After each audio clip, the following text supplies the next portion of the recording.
Hello everyone, welcome back to Prisha embroidery. ಇವತ್ತಿನ ವಿಡಿಯೋದಲ್ಲಿ ನಾವು ಬೀಡ್ಸ್ ಸ್ಟಿಚಿಂಗ್ನ ಹೇಗೆ ಮಾಡೋದು ಅಂತ ಸ್ಟೆಪ್ ಬೈ ಸ್ಟೆಪ್ ಕಲಿಯೋಣ. ಲಾಸ್ಟ್ ಕ್ಲಾಸಲ್ಲಿ ನಮ್ಮ ಅಸೈನ್ಮೆಂಟ್ 2ನ ನೋಡಿದ್ವಿ. ನೀವಿನ್ನೂ ಆ ವಿಡಿಯೋನ ನೋಡಿಲ್ಲ ಅಂದರೆ ಡಿಸ್ಕ್ರಿಪ್ಷನಲ್ಲಿ ಲಿಂಕ್ ಇದೆ, ಈಗಲೇ ಹೋಗಿ ಚೆಕ್ ಮಾಡಿ.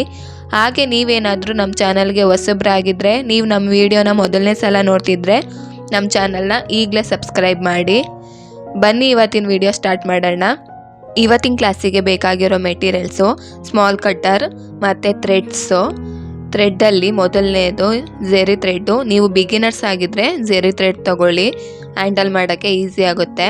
ನೆಕ್ಸ್ಟು ಕಾಟನ್ ಥ್ರೆಡ್ಡು, ಮಾಮೂಲಿ ಕ್ಲಾತ್ನ ಸ್ವಿಂಗ್ ಮಾಡ್ತೀವಲ್ಲ ಅದು. ಇದು ನೈಲನ್ ಥ್ರೆಡ್ಡು, ಇದನ್ನು ಕೂಡ ಯೂಸ್ ಮಾಡ್ಬೋದು. ಬಟ್ ನೀವು ಫಸ್ಟು ಬಿಗಿನರ್ಸಿಗೆ ಝೆರಿ ಥ್ರೆಡ್ ತಗೊಳ್ಳಿ ಅಥವಾ ಕಾಟನ್ ಥ್ರೆಡ್ ತಗೊಳ್ಳಿ. ನೆಕ್ಸ್ಟು ನೀಡಲಲ್ಲಿ ತುಲಿಪ್ ಜಪಾನ್ ಆದರೂ ತಗೋಬೋದು ಅಥವಾ ಐರನ್ ನೀಡಲ್ ಆದರೂ ತಗೋಬೋದು. ತುಲಿಪ್ ಜಪಾನ್ ತಗೊಳ್ಳೋದಾದರೆ ನೋಡಿ, ಈ ಥರ 14 ಅಥವಾ 24 ಸೈಜ್ ತಗೊಳ್ಳಿ. ಬೀಡ್ಸ್ ನೀಡಲ್ ನೋಡಿ, ಈ ಥರ ವುಡ್ಡಂದು ಬರುತ್ತೆ ಮತ್ತು ಐರನ್ದು ಬರುತ್ತೆ. ಈ ಥರ ಐರನ್ ನೀಡಲಲ್ಲಿ 2 ಸೈಜ್ ಸಿಗುತ್ತೆ, ಒಂದು ಲಾಂಗು ಒಂದು ಸ್ಮಾಲ್ ಸೈಜಿಂದು. ನೀವು ಬಿಗಿನರ್ಸ್ ಆಗಿದ್ದರೆ ತುಲಿಪ್ ಜಪಾನೇ ಬೆಸ್ಟು, ಆ ನೀಡಲೇ ತಗೊಳ್ಳಿ. ಈಗ ಸ್ಟಿಚಸ್ನ ಸ್ಟಾರ್ಟ್ ಮಾಡೋಣ. ನಾನಿಲ್ಲಿ 14 ನಂಬರ್ ನೀಡಲ್ನ ತಗೊಂಡಿದ್ದೀನಿ. ಮೊದಲಿಗೆ ಒಂದು ಬ್ಯಾಕ್ ಸ್ಟಿಚಸ್ನ ಹಾಕ್ಕೊಂಡು ಸ್ಟಾರ್ಟ್ ಮಾಡಬೇಕು ಯಾವಾಗಲೂ. ನೋಡಿ, ಹೀಗೆ ಮೊದಲಿಗೆ ಬೀಡ್ಸ್ನ ತಗೋಬೇಕು. ಹೀಗೆ ನೀಡಲ್ಗೆ ಫಿಲ್ ಮಾಡ್ಕೋಬೇಕು. ಹೀಗೆ ಒಂದೊಂದೇ. ಫಸ್ಟು ಸ್ಟಾರ್ಟಿಂಗಲ್ಲಿ ನೀವು ಸಿಂಗಲ್ ಬೀಡ್ನೇ ತಗೊಂಡು ಸ್ಟಿಚಸ್ ಹಾಕ್ತಾ ಬನ್ನಿ. ಆಮೇಲೆ ಬೇಕಿದ್ರೆ ನೀವು ಲೋಡ್ ಮಾಡಿಕೊಂಡು ಹೋಲ್ಡ್ ಮಾಡೋದನ್ನ ಪ್ರಾಕ್ಟೀಸ್ ಮಾಡ್ಬೋದು. ಈ ಥರ ಇಟ್ಕೊಂಡು ಸ್ಟಿಚಸ್ನ ಹಾಕ್ತಾ ಹೋಗಬೇಕು. ನೋಡಿ, ಹೀಗೆ ಒಂದು ಬೀಡನ್ನ ಮಾತ್ರ ಪುಷ್ ಮಾಡಿ ಚೈನ್ ಸ್ಟಿಚ್ನ ಹಾಕ್ತಾ ಹೋಗಬೇಕು. ನೋಡಿ, ಹೀಗೆ ನಾವು ಚೈನ್ ಸ್ಟಿಚ್ ಹಾಕ್ತೀವಲ್ಲ, ಸೇಮ್ ಅದೇ ಥರನೇ ಅದ್ರ ಮಧ್ಯ ಬೀಡ್ಸ್ ಆ್ಯಡ್ ಮಾಡೋದಷ್ಟೇ. ನೋಡಿ, ಈ ಥರ ಥ್ರೆಡ್ನ ಮೇಲೆ ಎತ್ಕೋಬೇಕು, ಒಂದು ಬೀಡನ್ನ ಪುಷ್ ಮಾಡಬೇಕು ಮತ್ತು ಕೆಳಗಿಂದ ಥ್ರೆಡ್ನ ಮೇಲೆ ಎತ್ಕೋಬೇಕು. ನಾನು ಆಲ್ರೆಡಿ ಚೈನ್ ಸ್ಟಿಚಸ್ನ ಹೇಳ್ಕೊಟ್ಟಿದ್ದೀನಲ್ಲ, ಸೇಮ್ ಅದೇ ಥರನೇ, ಜಸ್ಟ್ ಬೀಡ್ಸ್ನ ಆ್ಯಡ್ ಮಾಡ್ತಾ ಹೋಗಬೇಕು. ನೋಡಿ, ಹೀಗೆ ಥ್ರೆಡ್ನ ಮೇಲೆ ಎತ್ಕೊಂಡು ಬೀಡನ್ನ ಅದರೊಳಗೆ ಪುಷ್ ಮಾಡಿ ಮತ್ತೆ ಥ್ರೆಡ್ನ ಮೇಲೆ ಎತ್ಕೋಬೇಕು. ಮತ್ತೆ ಒಂದು ಬೀಡನ್ನ ಹಾಕಬೇಕು ಮತ್ತು ಥ್ರೆಡ್ನ ಮೇಲೆ ಎತ್ಕೋಬೇಕು. ಸೇಮ್ ಚೈನ್ ಸ್ಟಿಚ್ಚನ್ನೇ ಕಂಟಿನ್ಯೂ ಮಾಡ್ತಾ ಹೋಗಬೇಕು. ಸ್ಟಾರ್ಟಿಂಗಲ್ಲಿ ನೀವು ಒಂದೊಂದೇ ಬೀಡನ್ನ ತಗೊಂಡು ಆಗ್ತಾ ಪ್ರಾಕ್ಟೀಸ್ ಮಾಡ್ತಾ ಬನ್ನಿ. ನಿಮಗೆ ಸ್ವಲ್ಪ ಪ್ರಾಕ್ಟೀಸ್ ಆದಮೇಲೆ ನೋಡಿ, ಈ ಥರ ಎರಡೆರಡು ಬೀಡನ್ನ ಹಾಕ್ತಾ ಬನ್ನಿ. ಸೇಮ್ ಹಾಗೇ ಥ್ರೆಡ್ನ ಹೀಗೆ ಮೇಲೆ ಎತ್ಕೋಬೇಕು, 2 ಬೀಡನ್ನ ಪುಷ್ ಮಾಡಬೇಕು ಮತ್ತು ಥ್ರೆಡ್ನ ಮೇಲೆ ಎತ್ಕೋಬೇಕು, 2 ಬೀಡನ್ನ ಪುಷ್ ಮಾಡಬೇಕು. ಮೊದಲು ಒಂದೊಂದು ಹಾಕ್ತಿದ್ರಿ, ಆಮೇಲೆ ಎರಡೆರಡು ಬೀಡನ್ನ ಪುಷ್ ಮಾಡ್ತಾ ಹೋಗಬೇಕು. ಸೇಮ್ ಹಾಗೇ 2 ಬೀಡ್ ನಂತರ 3 ಬೀಡ್ ಹಾಕೋದನ್ನ ಪ್ರಾಕ್ಟೀಸ್ ಮಾಡ್ತಾ ಹೋಗಿ. ಹೀಗೆ ಬೀಡನ್ನ ಫಿಲ್ ಮಾಡಿಕೊಂಡು ಮೊದಲು 2 ಬೀಡನ್ನ ಪುಷ್ ಮಾಡ್ತಿದ್ರಲ್ಲ, ಈಗ 3 ಬೀಡನ್ನ ಪುಷ್ ಮಾಡ್ತಾ ಸೇಮ್ ಹಾಗೆ ಥ್ರೆಡ್ನ ಮೇಲೆ ಎತ್ಕೊತ ಅದರೊಳಗೆ 3 ಬೀಡನ್ನ ಹಾಕ್ತಾ ಹೋಗಬೇಕು. 3ಕ್ಕಿಂತ ಜಾಸ್ತಿ ಬೀಡನ್ನ ಹಾಕಕ್ಕೆ ಹೋಗಬೇಡಿ, ಯಾಕಂದರೆ ಜಾಸ್ತಿ ಬೀಡ್ಸ್ನ ಹಾಕಿದಾಗ ಗ್ರಿಪ್ಪು ಸಿಗೋದಿಲ್ಲ. ಸೊ ಹಾಗಾಗಿ 3 ಬೀಡನ್ನ ಮಾತ್ರ ಹಾಕಬೇಕು, 1, 2 ಅಥವಾ 3ಕ್ಕಿಂತ ಜಾಸ್ತಿ ಹಾಕಬಾರ್ದು. ಕೊನೆಯಲ್ಲಿ ಹೀಗೆ ಎಂಡ್ಗೆ ನಾಟ್ ಹಾಕಿ ಸೆಕ್ಯೂರ್ ಮಾಡಬೇಕು. ಈಗ ಆಲ್ರೆಡಿ ನಾನು ಎಂಡ್ಗೆ ನಾಟ್ ಹಾಕೋದನ್ನ ಹೇಳ್ಕೊಟ್ಟಿದ್ದೀನಿ. ನೋಡಿ, ಹೀಗೆ ಸಿಂಗಲ್ ಬೀಡ್ ಹಾಕಿದ್ರೆ ಈ ಥರ ಕಾಣುತ್ತೆ, 2, 3 ಹಾಕಿದಾಗ ಈ ಥರ ಕಾಣುತ್ತೆ. ಈಗ ನೆಕ್ಸ್ಟು ಬೀಡ್ಸಲ್ಲೇ ಡಿಫ್ರೆಂಟ್ ಶೇಪ್ಸ್ನ ಹಾಕೋಣ. ಇಲ್ಲಿ ನಾನು ಶೇಪ್ಸ್ನ ಹಾಕೋಕ್ಕೆ ಕಾಟನ್ ಥ್ರೆಡ್ನ ತಗೊಂಡಿದ್ದೀನಿ. ಮೊದಲಿಗೆ ಜೆರಿ ಥ್ರೆಡ್ ತಗೊಂಡಿದ್ದೆ, ಈಗ ಕಾಟನ್ ಥ್ರೆಡ್ ತಗೊಂಡಿದ್ದೀನಿ. ಬಿಗಿನರ್ಸ್ ಆಗಿ ಪ್ರಾಕ್ಟೀಸ್ ಮಾಡುವಾಗ ಮಾತ್ರ ಜೆರಿ ಥ್ರೆಡ್ಡಲ್ಲಿ ಪ್ರಾಕ್ಟೀಸ್ ಮಾಡಿ. ನಂತರ ನೀವು ವರ್ಕ್ ಮಾಡುವಾಗ ಕಾಟನ್ ಥ್ರೆಡ್ಡಲ್ಲೇ ಹಾಕಬೇಕು, ಯಾಕಂದರೆ ಜೆರಿ ಥ್ರೆಡ್ಡಲ್ಲಿ ಹಾಕಿದ್ರೆ ಬ್ಲೌಸು ಸ್ಟಿಚ್ ಮಾಡಿದಾಗ ಜೆರಿ ಥ್ರೆಡ್ಡಲ್ಲಿ ಹಾಕಿರೋದು ಕರೆಕ್ಟಾಗಿ ಫಿನಿಶಿಂಗ್ ಬರೋದಿಲ್ಲ, ಬೀಡ್ಸ್ ಎಲ್ಲ ಒಂದೊಂದು ಶೇಪಲ್ಲಿ ಹೋಗ್ಬಿಡುತ್ತೆ. ಹಂಗಾಗಿ ನಾವು ಕಾಟನ್ ಥ್ರೆಡ್ಡು ಅಥವಾ ನೈಲನ್ ಥ್ರೆಡ್ಡು ಯೂಸ್ ಮಾಡಿ ವರ್ಕ್ ಮಾಡಬೇಕಾಗುತ್ತೆ. ಸೊ ನೀವು ಆದಷ್ಟು ಕಾಟನ್ ಥ್ರೆಡ್ಡಲ್ಲಿ ಪ್ರಾಕ್ಟೀಸ್ ಮಾಡೋದು ಒಳ್ಳೆಯದು. ಮತ್ತು ಇಲ್ಲಿ ಬೀಡ್ಸ್ನ ರೌಂಡ್ ಶೇಪಲ್ಲಿ ಹಾಕುವಾಗ ಸೇಮ್ ಚೈನ್ ಸ್ಟಿಚ್ಚಲ್ಲಿ ಹೇಳ್ಕೊಟ್ಟಿದ್ನಲ್ಲ ಅದೇ ಥರನೇ ಚೈನ್ ಸ್ಟಿಚ್ ಹಾಕ್ತಾ ಬೀಡ್ಸ್ನ ಆ್ಯಡ್ ಮಾಡ್ತಾ ಶೇಪ್ ಮೇಲೇ ಹಾಕ್ತಾ ಚೈನ್ ಸ್ಟಿಚಸ್ನ ಹಾಕ್ತಾ ಹೋಗೋದು ಅಷ್ಟೇ. ಮತ್ತು ಇಲ್ಲಿ ನೆನ್ಪಿಟ್ಕೊಳ್ಳೋದೇನೆಂದರೆ ಟರ್ನಿಂಗ್ಸ್ಗಳು ಬಂದಾಗ ಯಾವುದೇ ಕಾರಣಕ್ಕೂ 2-3 ಬೀಡ್ಸ್ನ ಆ್ಯಡ್ ಮಾಡಬಾರ್ದು. ಆ ಥರ ಮಾಡಿದಾಗ ಶೇಪು ಕರೆಕ್ಟಾಗಿ ಬರೋದಿಲ್ಲ.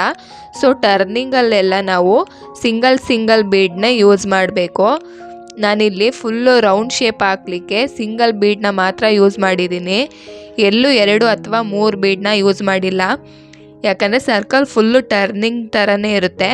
ಹಂಗಾಗಿ ನಾವು ಸಿಂಗಲ್ ಬೀಡನ್ನ ಯೂಸ್ ಮಾಡಿದಾಗ ಮಾತ್ರ ನಮಗೆ ಪರ್ಫೆಕ್ಟ್ ಸರ್ಕಲ್ ಸಿಗೋದು. ನಾವು 2-3 ಯೂಸ್ ಮಾಡಿದಾಗ ಸರ್ಕಲ್ಲು ಶೇಪ್ ಬರೋದಿಲ್ಲ. ಸೊ ಸಿಂಗಲ್ ಹಾಕಬೇಕು. ಈ ಥರ ಹಾಕಿ ಕೊನೆಯಲ್ಲಿ ಎಂಡ್ ಕೇನಾಟ್ ಹಾಕಬೇಕು. ಮತ್ತು ನಾವಿಲ್ಲಿ ಕಾಟನ್ ಥ್ರೆಡ್ ಯೂಸ್ ಮಾಡಿರೋದ್ರಿಂದ ಡಬಲ್ ಕೇನಾಟ್ನ ಹಾಕಬೇಕು. ಯಾವುದೇ ಕಾರಣಕ್ಕೂ ಸಿಂಗಲ್ ಕೇನಾಟ್ನ ಹಾಕಬಾರ್ದು, ಯಾಕಂದರೆ ಬಿಚ್ಕೊಳ್ಳೋ ಚಾನ್ಸಸ್ ಇರುತ್ತೆ. ಸೊ ಡಬಲ್ ಕೇನಾಟ್ ಹಾಕಬೇಕು. ಈಗ ಫ್ಲವರ್ ಶೇಪ್ನ ಹಾಕೋಣ. ಸೇಮು ಸರ್ಕಲ್ ಶೇಪ್ನ ಹಾಕ್ದಾಗೇ ಫ್ಲವರ್ ಶೇಪ್ನ ಕೂಡ ಹಾಫ್ ಸರ್ಕಲ್ ಹಾಕೋವರೆಗೂ ಸೇಮ್ ಇರುತ್ತೆ. ಟರ್ನಿಂಗ್ ತಗೊಳ್ಳುವಾಗ ಮಾತ್ರ ಸ್ವಲ್ಪ ಚೇಂಜಸ್ ಆಗುತ್ತೆ ಅಷ್ಟೇ. ಹಾಫ್ ಶೇಪ್ ಹಾಕೋವರೆಗೂ ಸೇಮ್ ಹಾಗೇ ಒಂದು ಬೀಡ್ಸ್ನ ಹಾಕಿ ಚೈನ್ ಸ್ಟಿಚಸ್ನ ಹಾಕ್ತಾ ಬರಬೇಕು. ನೋಡಿ ಹೀಗೆ ಹಾಫ್ ಸರ್ಕಲ್ ಆದಮೇಲೆ ಟರ್ನಿಂಗ್ ತಗೊಳ್ಳುವಾಗ ಮುಂದಕ್ಕೆ ಒಂದು ಸ್ಟಿಚ್ ಹಾಕಿ ಮತ್ತೆ ನಾವು ಯಾವ ಕಡೆ ಟರ್ನಿಂಗ್ ತಗೋಬೇಕೋ ಅದ್ರ ಆಪೋಸಿಟ್ಗೆ ಒಂದು ಲೂಪ್ನ ಹಾಕ್ಕೊಂಡು ನೆಕ್ಸ್ಟು ಬೀಡನ್ನ ಆ್ಯಡ್ ಮಾಡ್ತಾ ಸ್ಟಿಚಸ್ನ ಹಾಕ್ತಾ ಹೋಗಬೇಕು. ಈಗ ಮತ್ತೆ ಸೇಮ್ ಅದೇ ಥರನೇ ಹಾಫ್ ಸರ್ಕಲ್ನ ಹಾಕ್ತಾ ಹೋಗಬೇಕು. ನೋಡಿ ಇಲ್ಲೂ ಕೂಡ ನಾವು ಸಿಂಗಲ್ ಬೀಡನ್ನೇ ಯೂಸ್ ಮಾಡಬೇಕು. ಯಾಕಂದರೆ ಇದು ಕೂಡ ಫುಲ್ಲು ಟರ್ನಿಂಗ್ ಶೇಪಲ್ಲೇ ಇರೋದು. ಹಾಗಾಗಿ ನಾವು ಸಿಂಗಲ್ ಬೀಡನ್ನೇ ಯೂಸ್ ಮಾಡಬೇಕು. ಡಬಲ್ ಯೂಸ್ ಮಾಡಿದಾಗ ಶೇಪು ಬರೋದಿಲ್ಲ. ನೋಡಿ ನೆಕ್ಸ್ಟು ಮತ್ತೆ ಇಲ್ಲಿ ಟರ್ನಿಂಗ್ ಬಂದಾಗ ಮುಂದಕ್ಕೆ ಒಂದು ಸ್ಟಿಚ್ಚನ್ನ ಹಾಕಿ ಮತ್ತು ಆಪೋಸಿಟ್ಗೆ ಒಂದು ಸ್ಟಿಚ್ ಹಾಕಿ ಮತ್ತು ಬೀಡನ್ನ ಆ್ಯಡ್ ಮಾಡ್ತಾ ಸೇಮ್ ಅದೇ ಥರನೇ ಹಾಕ್ತಾ ಹೋಗಬೇಕು. ಮತ್ತು ನೀವಿಲ್ಲಿ ನೋಟಿಸ್ ಮಾಡ್ಬೋದು, ನಾನಿಲ್ಲಿ ಯೂಸ್ ಮಾಡ್ತಾ ಇರೋದು ಲಾಂಗ್ ಬೀಡ್ ನೀಡಲು. ಈ ಥರ ನೀಡಲ್ನ ಯೂಸ್ ಮಾಡೋದ್ರಿಂದ ಒಂದೇ ಸಲ ನಾವು 15-16 ಬೀಡ್ಸ್ನ ತಗೋಬೋದು. ಈ ಥರ ಒಂದೇ ಸಲ ಜಾಸ್ತಿ ಬೀಡ್ಸ್ನ ತಗೊಳ್ಳೋದ್ರಿಂದ ಟೈಮ್ ಕೂಡ ಸೇವ್ ಆಗುತ್ತೆ ಮತ್ತು ವರ್ಕ್ ಕೂಡ ಬೇಗ ಮುಗಿಯುತ್ತೆ.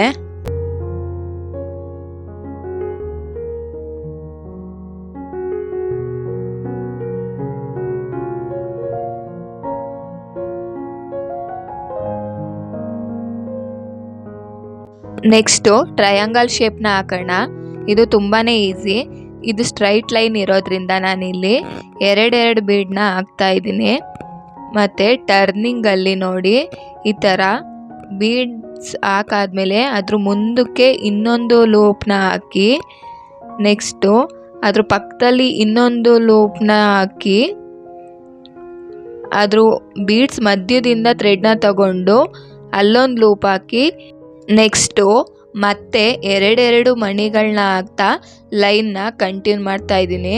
ನೋಡಿ ಈ ಥರ 2 ಮಣಿಗಳನ್ನ ಹಾಕ್ತಾ ಆ ಲೈನು ಫಿನಿಶ್ ಆದಮೇಲೆ ಮತ್ತೆ ಎಂಡಲ್ಲಿ ನೋಡಿ ಈ ಥರ ಮುಂದೆ ಒಂದು ಲೂಪ್ ಹಾಕಿ ಮಣಿ ಪಕ್ಕದಲ್ಲಿ ಒಂದು ಲೂಪ್ ಹಾಕಿ ಮತ್ತು ಮಣಿ ಮಧ್ಯದಿಂದ ಥ್ರೆಡ್ನ ತಗೊಂಡು ಅದ್ರ ಮುಂದೆ ಒಂದು ಲೂಪ್ ಹಾಕಿದ್ಮೇಲೆ ಮತ್ತೆ 2 ಮಣಿಗಳನ್ನ ಹಾಕ್ತಾ ಟ್ರಯಾಂಗಲ್ನ ಕಂಪ್ಲೀಟ್ ಮಾಡಿದ್ದೀನಿ. ನೋಡಿ ಈ ಥರ ಹಾಕೋದ್ರಿಂದ ಟ್ರಯಾಂಗಲ್ ಶೇಪು ಕರೆಕ್ಟಾಗಿ ಬರುತ್ತೆ.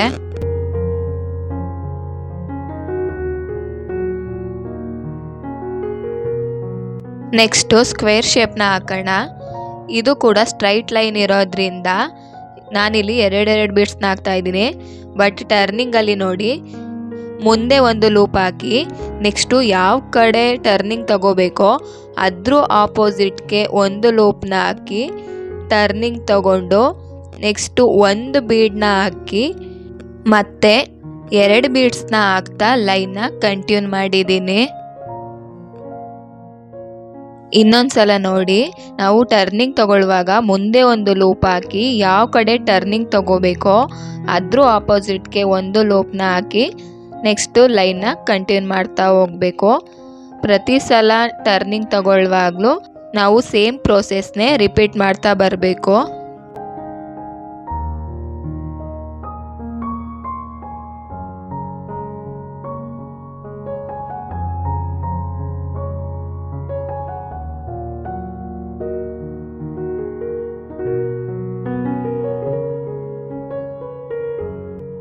ನೋಡಿದ್ರಲ್ಲ, ಇದಿಷ್ಟು ಇವತ್ತಿನ ವಿಡಿಯೋ ಆಗಿತ್ತು. ಈ ವಿಡಿಯೋ ನಿಮಗಿಷ್ಟ ಆಗಿದ್ದರೆ ಲೈಕ್ ಮಾಡಿ, ಶೇರ್ ಮಾಡಿ, ಸಬ್ಸ್ಕ್ರೈಬ್ ಮಾಡೋದನ್ನ ಮರಿಬೇಡಿ. ಮತ್ತೆ ಸಿಗೋಣ ಮುಂದಿನ ವಿಡಿಯೋದಲ್ಲಿ. Thank you for watching.